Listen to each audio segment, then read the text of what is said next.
Wanita pergi ke dokter urologi. Tak disangka dokter yang menangani adalah pujian hati yang dia sukai selama 4 tahun. Dia belum sempat bereaksi, orang itu sudah mulai berbicara. Berbaringlah, lepaskan celana dalam. Jika kamu tidak melepas, bagaimana saya bisa memeriksa? Untungnya, orang itu ternyata tidak mengenali dirinya.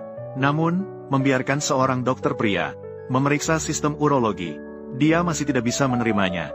Jadi dia meminta untuk mengganti dengan dokter wanita. Tapi perawat berkata bahwa di depan dokter tidak ada gender. Dan dokter pria itu adalah mereka di rumah sakit. Ahli urologi terbaik di rumah sakit mereka. Yang penting sekarang adalah mengobati. Dia langsung menggigit giginya. Langsung melepas rok. Lalu berbaring di tempat tidur menunggu pemeriksaan. Kaki terbuka. Lagi pula, orang itu adalah dokter.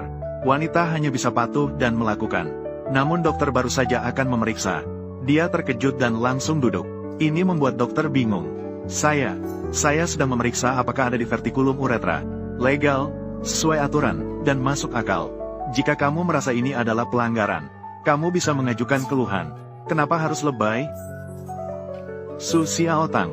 Di matanya, kamu hanyalah sepotong daging busuk. Wanita itu hanya bisa terus-menerus menghibur dirinya sendiri. Untungnya, pemeriksaan cepat selesai. Hasil pemeriksaan menunjukkan bahwa dia mengalami gangguan sistem urin. Tapi saat ini, semua itu tidak dia pedulikan. Dia hanya memikirkan untuk segera mengambil laporan pemeriksaan dan pergi. Namun, dia justru dihadapkan oleh dokter.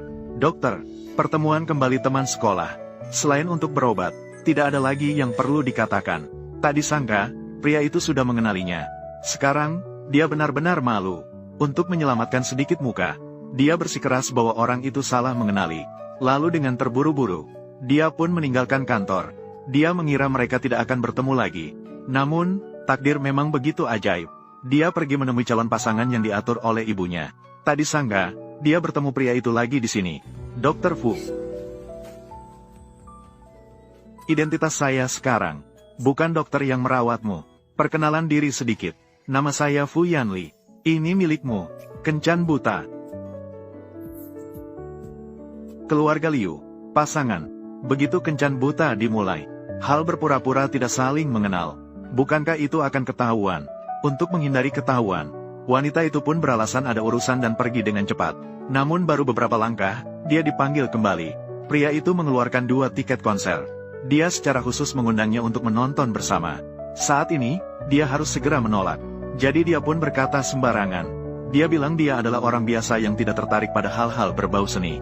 Setelah mengatakannya, dia pun terburu-buru keluar dari kafe. Hal pertama yang dia lakukan setelah keluar adalah memblokir teman WeChat orang itu. Berdoa agar tidak bertemu.